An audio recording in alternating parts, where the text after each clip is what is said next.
Ó, quão bom e quão suave é que os irmãos vivam em união. É como o óleo precioso sobre a cabeça, que desce sobre a barba de Arão, e que desce a orla das suas vestes. Como o orvalho do Hermon, que desce sobre os montes de Sião, porque ali o Senhor ordena a bênção e a vida para sempre. Senhor, meu Deus e meu Pai, Criador dos céus e da terra, muito obrigada, Senhor, por esses momentos que nós, dedicamos para o estudo da palavra. Ô, Senhor, abençoa a nossa união, abençoa, Senhor, a nossa comunhão como irmãos em Cristo. Continua, Senhor, nos revelando a sua palavra, abrindo nossos olhos e ouvidos espirituais para que possamos ler e compreender a sua mensagem. E muito obrigada por tudo, Senhor. Repreende, Senhor, todo mal. Abençoa nossos familiares, nossa saúde, a saúde dos nossos familiares. Ô, Senhor, provê, Senhor, alimento. E muito obrigada por tudo que o Senhor tem feito em nossas vidas.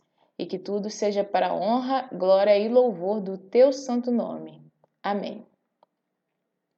A paz do Senhor, meus amados irmãos, tudo bem com vocês?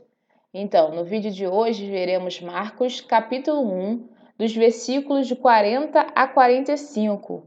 Vamos falar sobre a cura de um leproso. Amém? Então vamos lá. Marcos, capítulo 1, versículo 40, diz assim: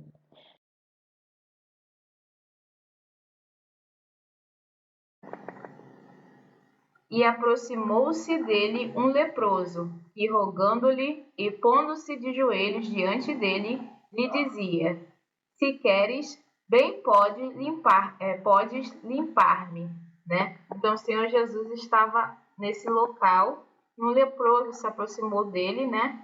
E creu que o Senhor Jesus, se ele quisesse, ele poderia o quê? Curar a ele. Nós vimos no Antigo Testamento que a cura, né, para doenças de pele era feita através de uma sequência de uma forma de purificação, né? Para que os leprosos, as pessoas que tinham alguma doença de pele, fossem curados. Só que esse leproso aqui, ele cria no Senhor Jesus e cria que o Senhor Jesus tinha o quê? Poder para curar a ele, né? E ele falou: se queres, bem podes limpar-me. Esse limpar-me era no sentido de curar a ele, curar aquela doença de pele, né? Versículo 41.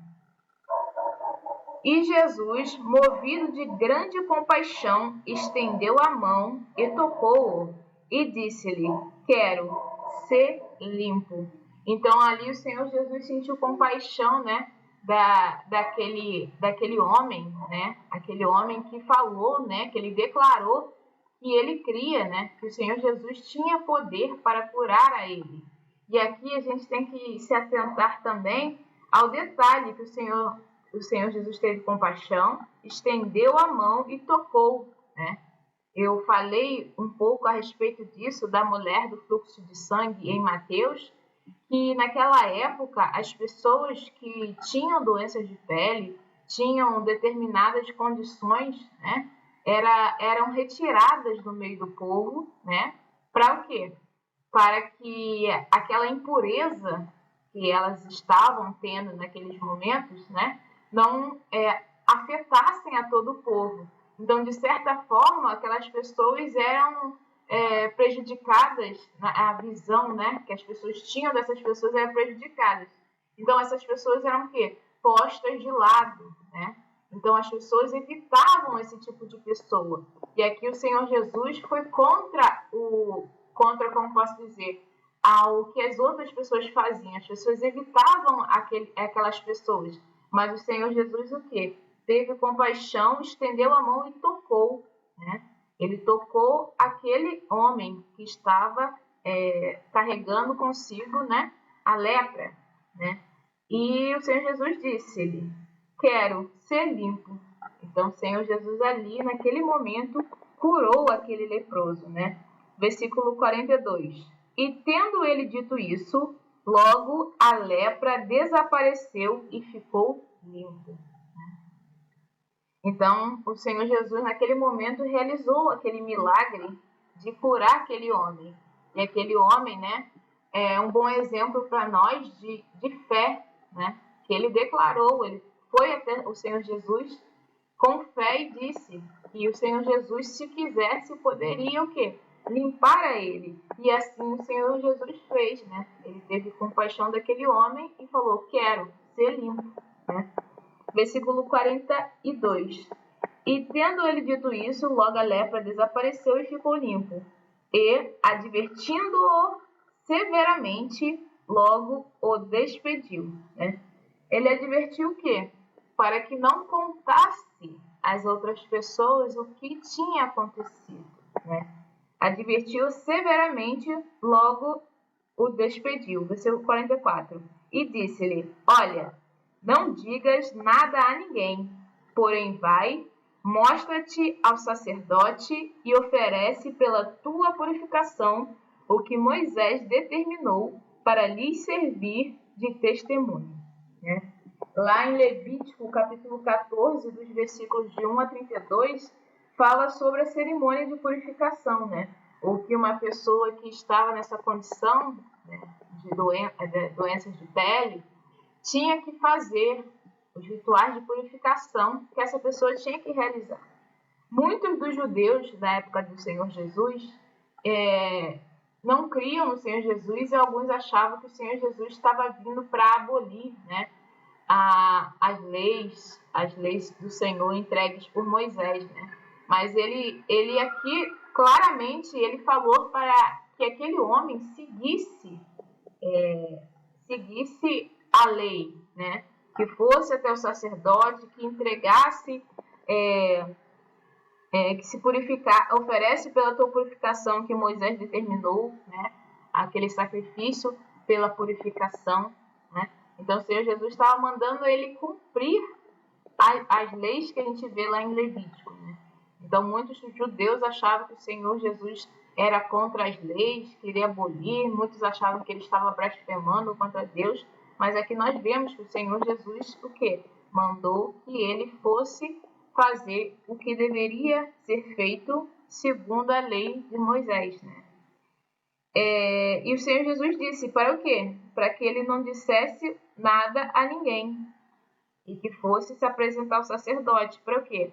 Para que o sacerdote, naquela época, quem declarava que uma pessoa estava imunda ou tinha sido curada, era um sacerdote, né? Você se apresentava aos sacerdotes e os sacerdotes avaliavam como você estava. Avaliavam a sua ferida, avaliavam o seu caso, né? Então o Senhor Jesus falou para ele se apresentar o quê? Ao sacerdote, para o sacerdote declarar que ele estava verdadeiramente o quê? Curado, que ele estava limpo. Versículo 45. Mas tendo ele saído, começou a pregoar muitas coisas e a divulgar o que acontecera. Então o Senhor Jesus severamente advertiu ele para que ele não dissesse nada a ninguém, mas ele saiu e começou a pregar, né? A pregar e falar o que tinha acontecido. Que o Senhor Jesus tinha curado ele, né, da lepra, né? Tinha curado ele e começou a divulgar isso. De sorte que Jesus já não podia entrar publicamente na cidade, mas conservava-se fora em lugares desertos, e de todas as partes iam ter com ele. Então, o Senhor Jesus não podia mais o quê? Se apresentar publicamente. Por quê? Porque as pessoas estavam indo, né, para os locais onde o Senhor Jesus estava. Ali o Senhor Jesus tinha realizado uma cura muito grande, né? E o Senhor Jesus ainda tinha essa missão a fazer, que era pregar o evangelho por toda aquela parte e também ensinar os apóstolos, né? Então ele começou a ir para lugares desertos. Então ele não ficou mais se apresentando publicamente a partir disso, né? Que a gente vê aqui. De sorte que Jesus já não podia entrar publicamente na cidade. Então não podia trazer para si alarde, né? Para que as pessoas soubessem que ele estava ali alarde, mas conservava-se fora em lugares desertos, e mesmo assim estando fora da cidade, em lugares desertos, o quê? E de todas as partes iam ter com ele. Então as pessoas continuavam o quê? Procurando ele. Esse leproso, pela lei, tinha de usar roupas rasgadas, deixar seu cabelo sem cuidados e também gritar, imundo, a fim de alertar as pessoas para ficarem longe dele, né? Vem lá em Levítico, capítulo 13, versículo 45 a 46. Marcos observa que Jesus foi movido de grande compaixão. O leproso desobedeceu a Jesus. Assim, por causa das multidões, Jesus foi forçado a deixar as cidades e ir para um lugar deserto. Então, no primeiro momento, nós vimos que aquele leproso mostrou um sinal de fé, né? Mostrou ter muita fé quando chegou para o Senhor Jesus e falando que o Senhor Jesus poderia curar a ele, mas em compensação ele também, o quê? Desobedeceu ao Senhor Jesus. O Senhor Jesus disse para que ele não contasse nada a ninguém, mas ele foi e começou a contar e a divulgar o milagre que o Senhor Jesus tinha feito na vida dele. Amém? Lembrando sempre, por quê? Porque ainda não era tempo, né, para que as pessoas crescem no Senhor Jesus, porque ele ainda tinha uma missão a fazer, né? Que era se entregar em favor dos nossos pecados, né? Como eu falei, se as pessoas soubessem quem Jesus era, jamais entregariam a Jesus para ser morto. E assim a missão não seria cumprida, que era o quê? Morrer em favor dos nossos pecados e nos trazer a oportunidade de salvação através do sacrifício dele. Amém, amados? E o vídeo de hoje ficou mais curto, foram só 6 versículos. E até o próximo vídeo, que vamos começar a falar do paralítico de Cafarnaum, do Marcos capítulo 2. Amém? Deus abençoe a todos. Forte abraço.